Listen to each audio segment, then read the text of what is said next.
Baiklah, di pertemuan kali ini Ibu akan menjelaskan tentang kurikulum dan pendidikan karakter. Pertama, Ibu akan menjelaskan tentang kurikulum terlebih dahulu. Ada yang tahu apa itu kurikulum? Kurikulum ini terdapat dua pengertian atau dua istilah. Yang pertama itu secara etimologi, yaitu berasal dari bahasa Yunani, kuril yang berarti pelari dan kurere yang berarti tempat berpacu. Sehingga dapat kita simpulkan, kurikulum adalah trek atau lajur yang harus diikuti oleh seseorang untuk mencapai tujuannya. Sedangkan secara terminologi, yaitu suatu mata pelajaran yang harus diikuti peserta didik untuk mendapatkan ijazah.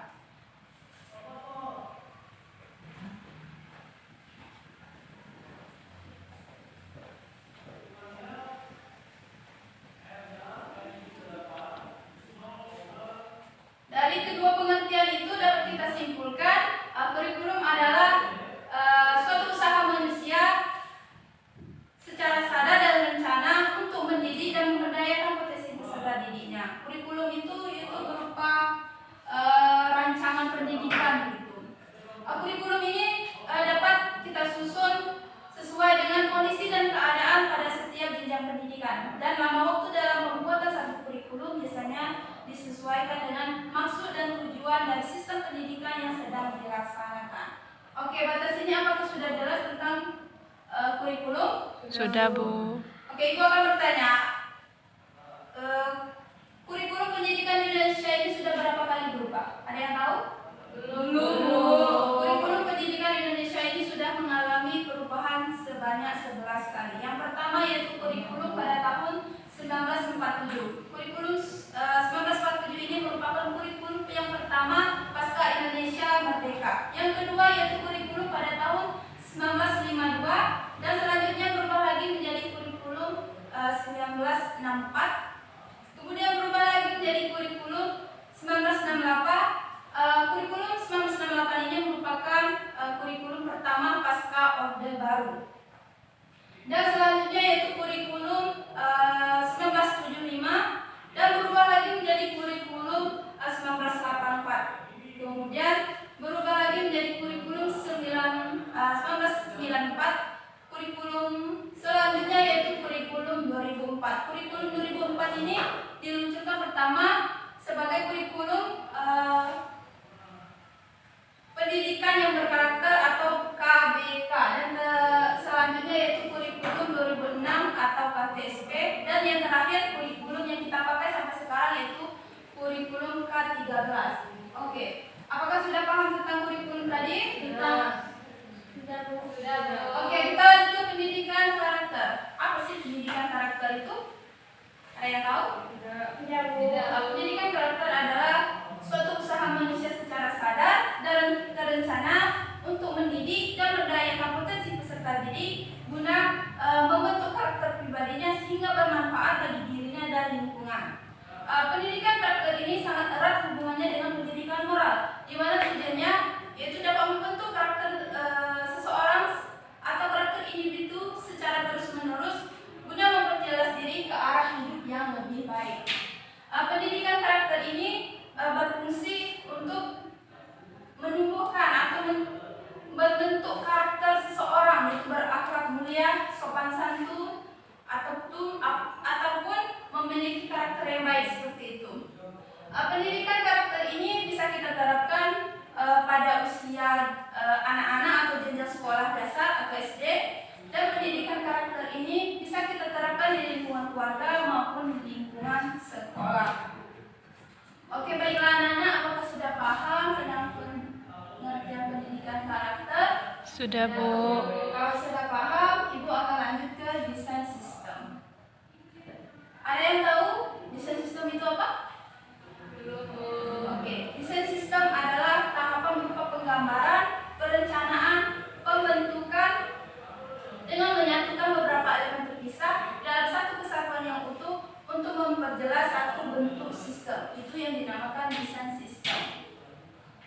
Oke, sedangkan proses pembelajaran berbasis karakter, ada yang tahu? Proses pembelajaran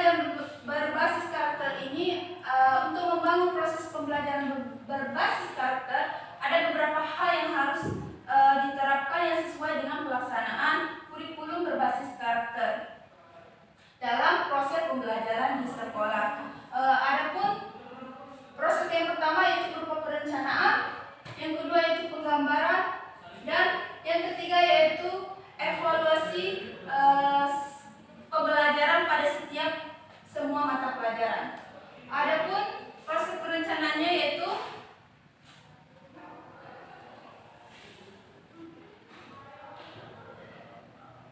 yang pertama yaitu analisis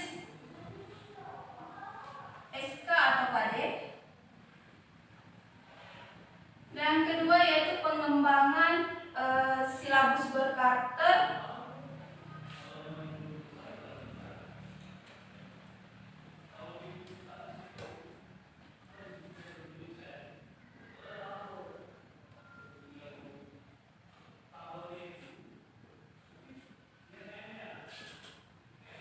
Dan yang ketiga yaitu penyusunan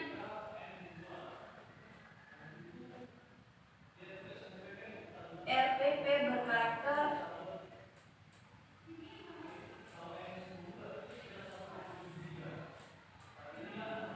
Dan yang terakhir yaitu evaluasi pembelajaran.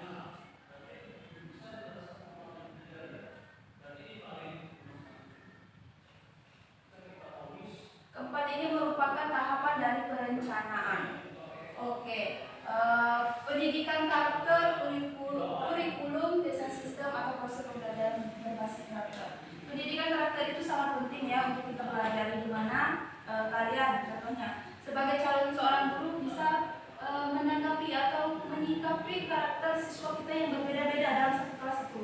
Nggak mungkin kan kita menanggapi mereka itu dengan satu sikap. Misal ada seorang anak yang cenderung pendiam dan satu anaknya itu cenderung aktif.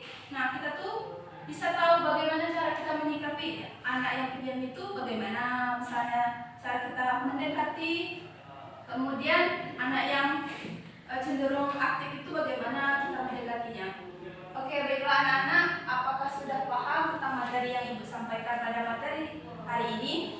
Sudah, Bu. Oke, kalau sudah paham, Ibu akhiri. Semoga materi yang Ibu sampaikan bisa bermanfaat. Ibu akhiri. Wassalamualaikum warahmatullahi wabarakatuh. Waalaikumsalam warahmatullahi wabarakatuh. Assalamualaikum warahmatullahi wabarakatuh. Waalaikumsalam warahmatullahi wabarakatuh. Selamat pagi anak-anak. Pagi, Bu. Bu. Ya, sepertinya kalian sudah semangat ya pagi hari ini untuk mendengarkan materi kita pada pagi hari ini. Di sini pertemuan kali ini Ibu akan menjelaskan materi tentang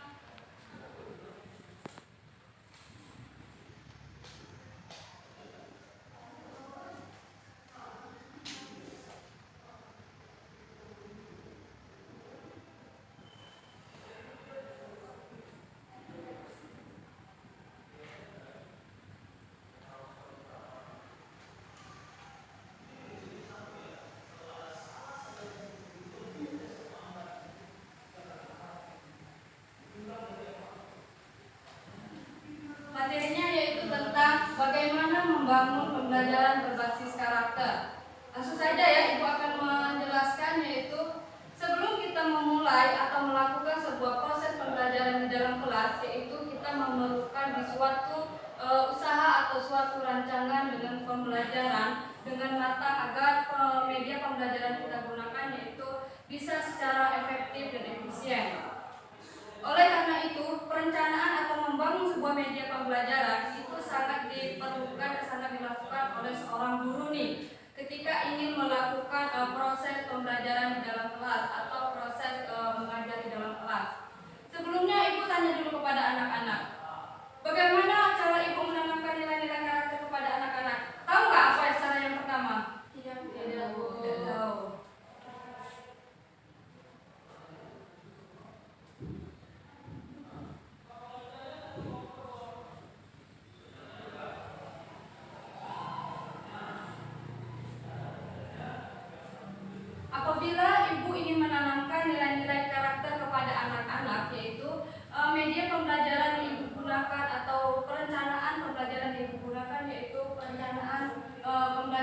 berbasis karakter.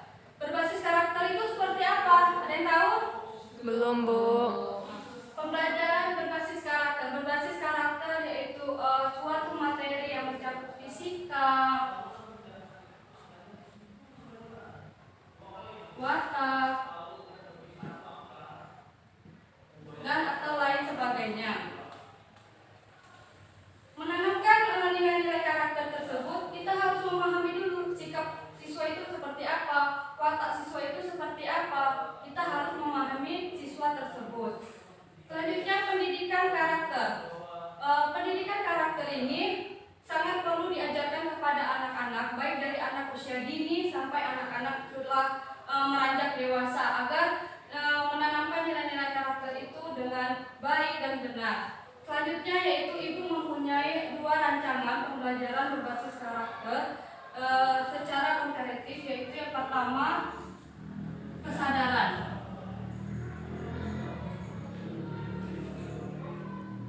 yang kedua yaitu tindakan.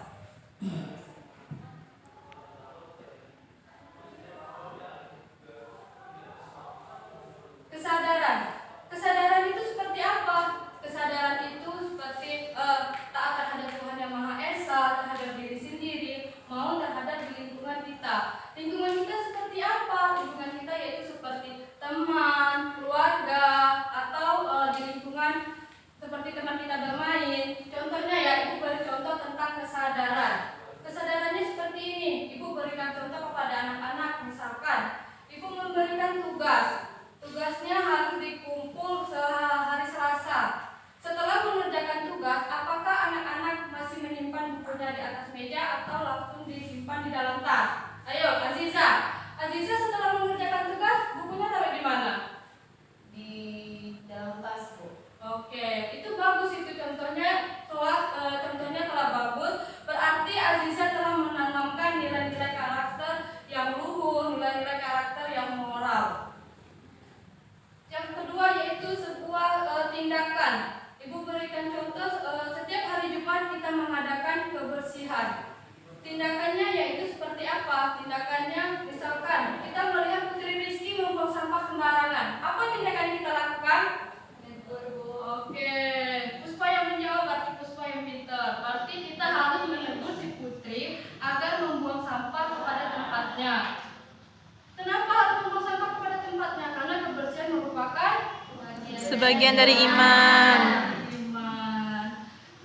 Dari kesadaran dengan tindakan tersebut, kita sudah menanamkan nilai-nilai karakter di dalam diri kita agar nilai-nilai tersebut berjalan dengan baik, agar terbiasa dengan hal-hal yang kita inginkan. Selanjutnya yaitu dalam membangun pembelajaran berbasis karakter ini, yaitu mencakup materi-materi tentang pendidikan karakteristik atau karakter. Pendidikan karakter itu apa? Ayo. Pendidikan karakter itu bisa mencakupi tentang materi-materi atau suatu praktek yang ingin Ibu sampaikan tadi. Prakteknya seperti apa? Contohnya tentang kesadaran dan tindakan. Pendidikan karakteristik ini mempunyai 3 komparatif, yaitu secara umum. Yang pertama, signifikasi.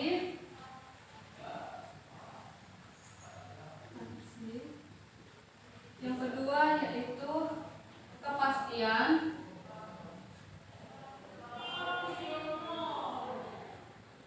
Dan yang ketiga yaitu relevansi.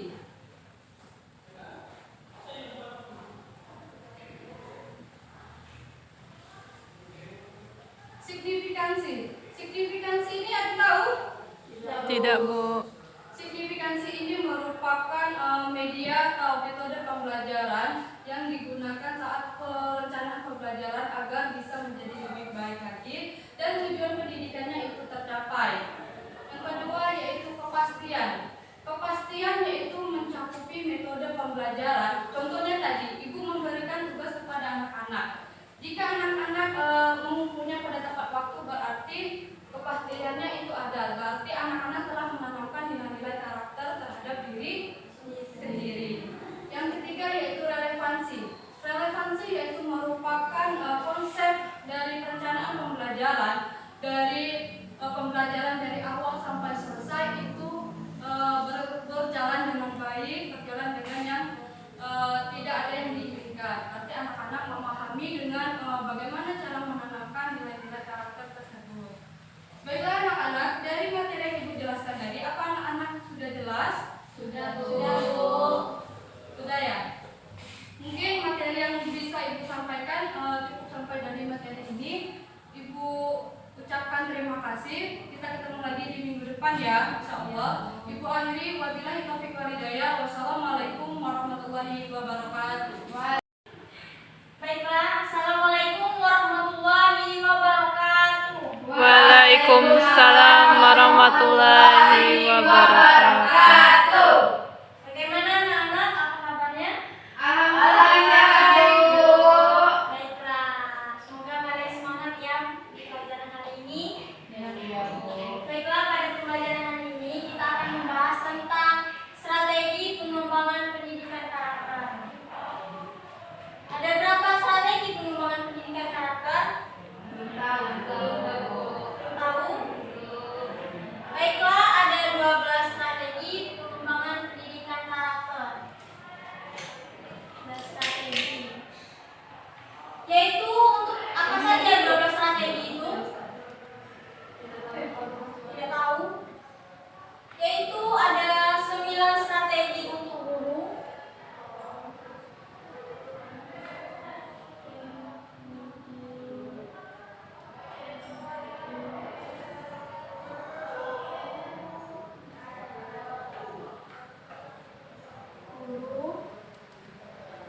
Dan 3 strategi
menerapkan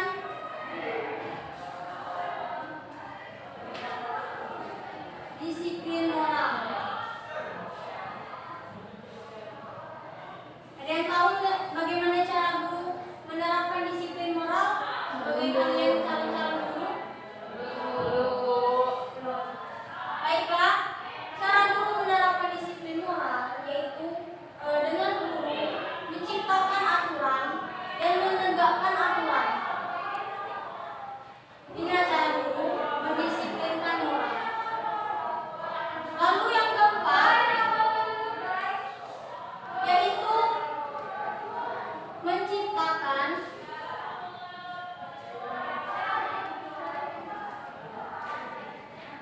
lingkungan kelas yang demokratis. Menciptakan lingkungan kelas yang demokratis. Bagaimana cara menciptakan lingkungan kelas yang demokratis? Ada yang tahu bagaimana apa arti demokratis? Dalam guru menciptakan lingkungan kelas yang demokratis, guru harus membiasakan siswa untuk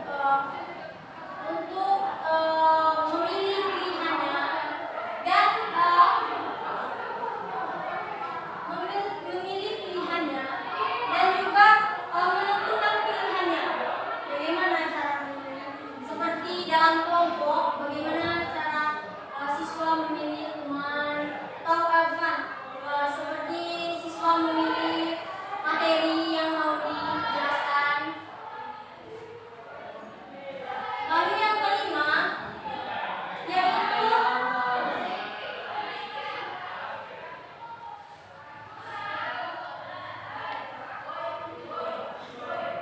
mengajarkan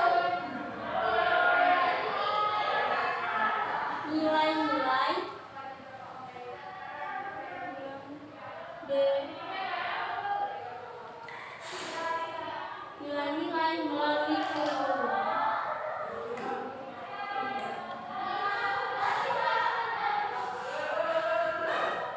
Bagaimana cara guru mengajarkan nilai-nilai melalui kurikulum? Atau maksud dengan mengajarkan nilai-nilai melalui kurikulum? Belum, Bu. Dalam mengajarkan nilai-nilai melalui kurikulum, guru memerlukan pembelajaran untuk mengajar siswa tentang nilai-nilai pendidikan karakter. Nilai yang mengajarkan nilai-nilai melalui kurikulum. Lalu yang keenam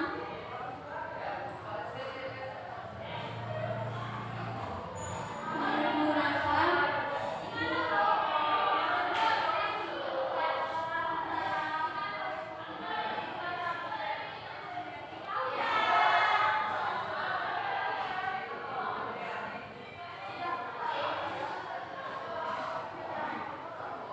bagaimana cara menggunakan pembelajaran yang kooperatif?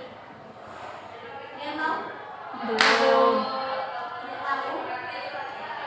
Yaitu dengan guru memberi tugas kepada siswa bagaimana cara menyelesaikannya secara bersama. Itu yang dinamakan pembelajaran yang kooperatif. Lalu yang ketujuh yaitu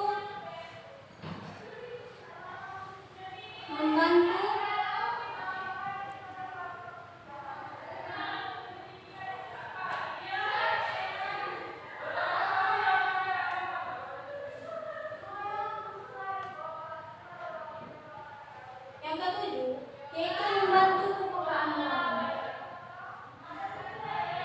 Yaitu dengan cara guru guru menjelaskan kepada siswa bagaimana pentingnya belajar.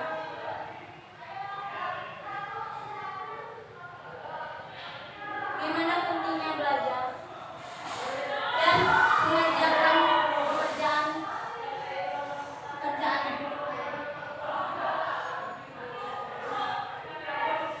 Lalu yang kedelapan yaitu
Bagaimana cara guru mengajarkan resolusi konflik?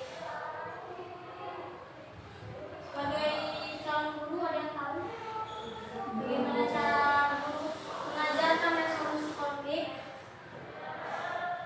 Dengan mengajarkan resolusi konflik, guru harus mengajarkan siswa bagaimana cara menyelesaikan masalah secara baik dan benar. Itu yang disebut dengan mengajarkan siswa dengan resolusi konflik. Ini adalah 9 strategi guru, yaitu yang pertama, peduli model dan mentor, menciptakan komunikasi moral di dalam kelas. Yang ketiga, menerapkan disiplin moral. Yang keempat, menciptakan lingkungan kelas yang demokratis. Yang kelima, mengajarkan nilai-nilai melalui kurikulum.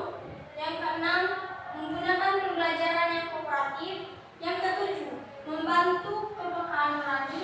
Yang kedelapan, mendorong refleksi moral. Dan yang kesembilan, mengajarkan resolusi konflik.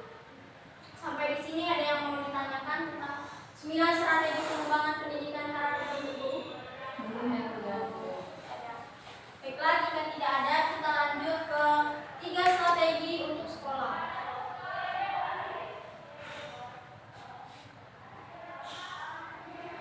Kita hapus dulu yang ini.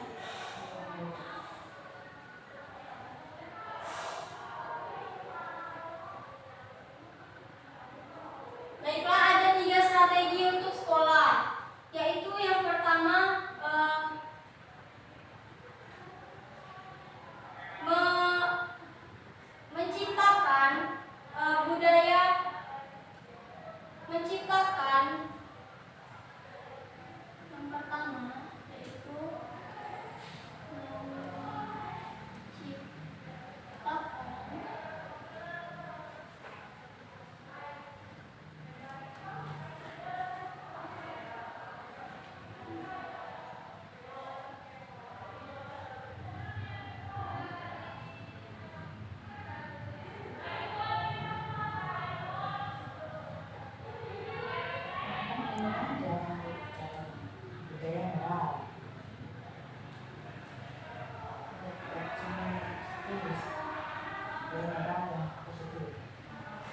Baiklah, yang pertama yaitu budaya moral yang positif. Mengembangkan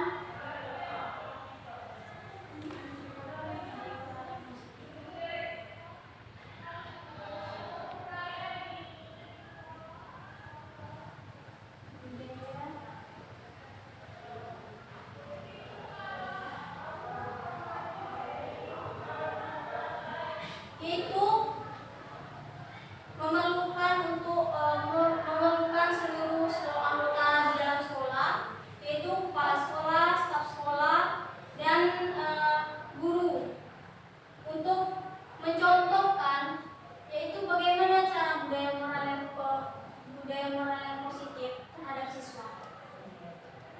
Lalu yaitu